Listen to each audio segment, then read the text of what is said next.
अय्यो! प्रेमात हेही असतं? हो, तेही असतं. शुभ अश्विका. हं. पार्ट आहे 107. सो पार्ट 106 मध्ये बघितलं होतं आपण. अश्विकाला फॅमिली डिनरसाठी बाहेर जायचं असतं, तर सगळे कझिन येणार असतात. त्यामुळे शुभ नको जाऊ बोलतो. पण अश्विका हट्ट धरून बसते आणि जाते. तर शुभ पण न सांगता जातो आणि बघतो काही वेळाने तर अश्विका कझिनच्या बाजूला बसून शुभचा कॉल रिसीव्ह नाही करत. तर शुभ घरी जातो रडतच आणि फोन बंद करून झोपतो.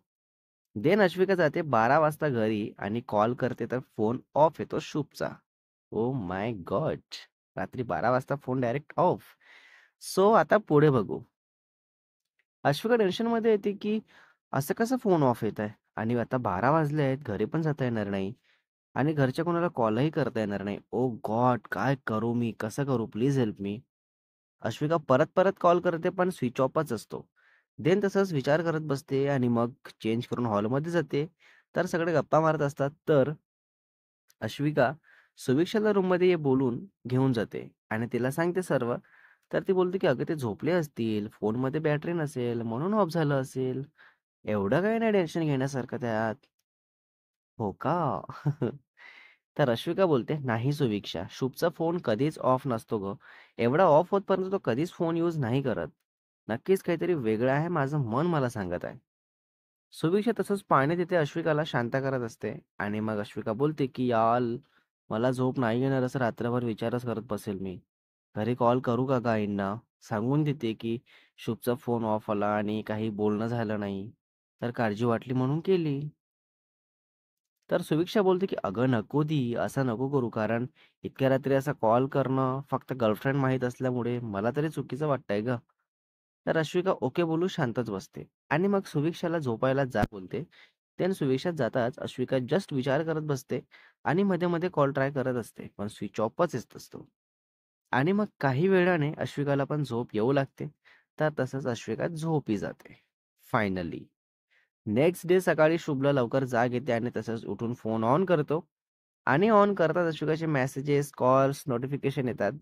तर सगळं रीड करतो आणि तसंच व्हॉइस नोटमध्ये बोलतो, "मी काल स्वतःच्या डोळ्याने बघितलंय तुझ्या बाजूला अगदी तो कोणतरी बसला होता." घाण शिवी देत बोलतो अगदी. ओ बापरे! काय तो राग. "तेव्हाच तुला कॉल केलं मी, तरी तू रिसीव्ह न करता जस्ट मेसेजवर बोलली मला आणि मुळात तो इतका जवळ का बसला? हिंमत कशी झाली तुझी इतक्या जवळ बसू द्यायची? तुला लाज नाही वाटली का त्याच्या बाजूला बसण्याने? की तुलाच हौस होती असं बसायची, जे तू एका शब्दाने काही बोलली नाही आणि मला तुझ्याशी हे रिलेशन कंटिन्यू करण्यात 1% पण इंटरेस्ट राहिलेला नाहीये.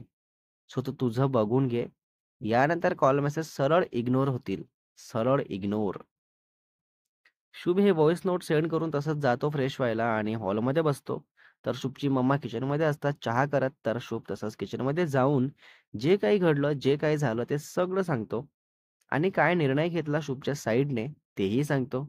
आणि यावर शुभची मम्मा सगळं समजावून सांगत असतात, की "असं नको करू, नको वागू, विश्वास असायला पाहिजे. कझिनच्या बाजूला बसली ती, एवढं डाऊट घेण्यासारखं काय आहे? विश्वास करायला शिक शुभ. ती लॉयल आहे म्हणून इतकं सांगून विचारून करत असते सगळं, पण तुला त्याची काही व्हॅल्यूच नाहीये.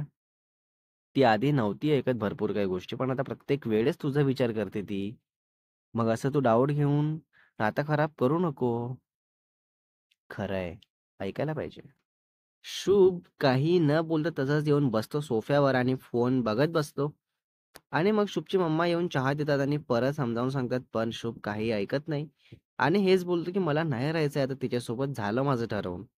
देन शुभची मम्मा कामात बिझी होतात आणि मग काही वेळाने अश्विका झोपून उठते आणि उठताच आधी फोन बघते, तर शुभची व्हॉइस नोट ऐकून पूर्ण शॉक्ड होते आणि तसंच कॉल करते, पण शुभ बघून पण इग्नोर करतो. कॉल कट पण नाही करत आणि जस्ट सायलेंट करून देतो आणि आपलं काम करत बसतो. तर अश्विका जे काही घडलं आणि जे काही झालं सगळं एक्सप्लेन करत असते आणि तसंच डिस्टन्स किती होतं तेही सांगत असते ऑन मेसेज टाइप करून. हे सर्व वर्ड टू वर्ड मेसेजमध्ये टाइप करून सेंड करते. तर मेसेज लाँग असल्यामुळे शुभ तसंच मार्क ॲज अ रीड करून सोडतो. तर अश्विका सीन दिसताच विचार करू लागते, की लगेच सीन केलाय मीन्स रीड करून रिप्लाय करेल. पण शुभ आपलं दुसरंच काम करत बसतो आणि मग ऑफिसला जायची वेळ होते तर तसाच रेडी होत असतो आणि अश्विका वेट करून करून कॉल करते पण नो रिस्पॉन्स फ्रॉम शुभ. देन अश्विकाची मम्मा बोलतात, "किती वेळ झाला अश्विका तू फोनमध्ये बिझी आहेस? ऑफिस नाहीये का आज?" तर अश्विका हो, हो बोलून तसंच अंघोळीला जाते आणि रेडी होते फॉर ऑफिस आणि ऑफिसला जायला पुन्हा वेळ असते तर आधीच निघते. तर तसंच जाते शुभच्या घरी आणि शुभ जस्ट नाश्ता करत असतो हॉलमध्ये आणि बाकी सगळे पण घरीच असतात. तर डोअरबेल रिंग होताच शुभ जाऊन ओपन करतो तर अश्विका दिसताच दोघेही एकमेकांना बघायलाच लागतात. देन शुभ तसंच येऊन बसतो आणि फोन यूज करत नाश्ता करतो. तर अश्विकाला शुभची मम्मा बसायला सांगतात आणि पाणी वगैरे देतात. तर अश्विका पाणी पिऊन बोलते त्यांना, की "मला तुमच्याशी बोलायचं आहे." तर बाकी सगळे पण असल्यामुळे शुभची मम्मा तसंच अश्विकाला बोलतात, की "हो, बोलशील गं, थांब. आधी तू नाश्ता कर." तर अश्विका नाही, नाही बोलते, पण तरी ते जबरदस्ती देतात. ओके. अश्विका तसंच इच्छा नसताना आपण जस्ट मान ठेवायचं म्हणून थोडं खाऊन घेते.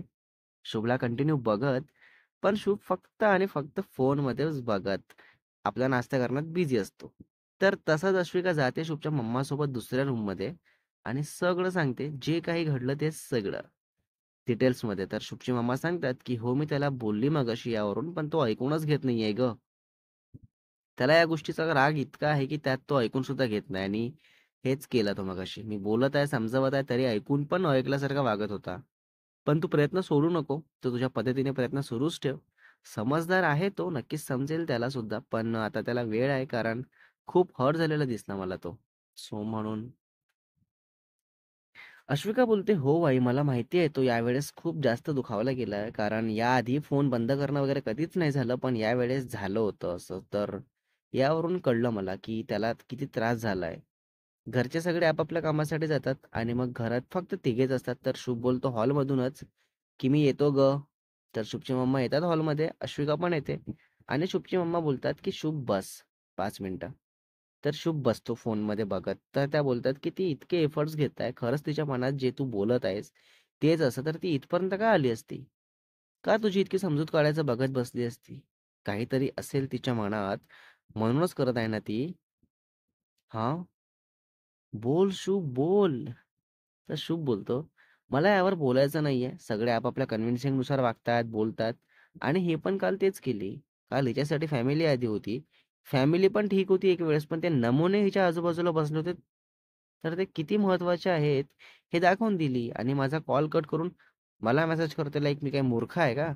जी माझी व्हॅल्यू नाही हे कळून सुद्धा इग्नोर करणार आणि नीट वागणार. मला याच्याशी बोलायची इच्छा तर सोड, साधं बघायची पण इच्छा राहिलेली नाहीये. सो प्लीज माझ्या मागे-मागे करून काही एक अर्थ होणार नाहीये. ओके. तर रश्मिका बोलते, की "तू खूप लांबून बघितलाय शुभ, म्हणून डिस्टन्स समजलं नसेल. पण तिथे चांगलंच डिस्टन्स होतं. लाइक एक व्यक्ती आरामात बसू शकली असती आणि मला असं काहीतरी बसणं स्वतःला नाही आवडत. आणि तू नको-नको ते बोलून मोकळा झालायस. किमान एकदा तरी मला बोलायचं विचारायचं होतं किंवा मग मेसेज केली, त्यावर रिप्लाय करून फोटो मागायचं होतं. कारण मला माहितीच नाही, की तू येऊन मागे बसून बघत आहे आणि जर असं काही माहीत असतं, तर नक्कीच मला डाऊट समजला असता आणि तू बोलायच्या आधीच मी डाऊट क्लिअर केलं असतं. पण खरंच शुभ, मला याबद्दल काहीच नाही माहिती." खरंय. शुभ यावर काही न बोलता तसंच बाईकची की विचारतो आपल्या मम्माला, तर त्या बोलतात, "अरे, ती काहीतरी बोलत आहे, विचारत आहे, तर बस बोल तिच्याशी. तू काय इतकं वाईट वागत आहेस तिच्यासोबत? हे असं वागणं बरोबर नाहीये.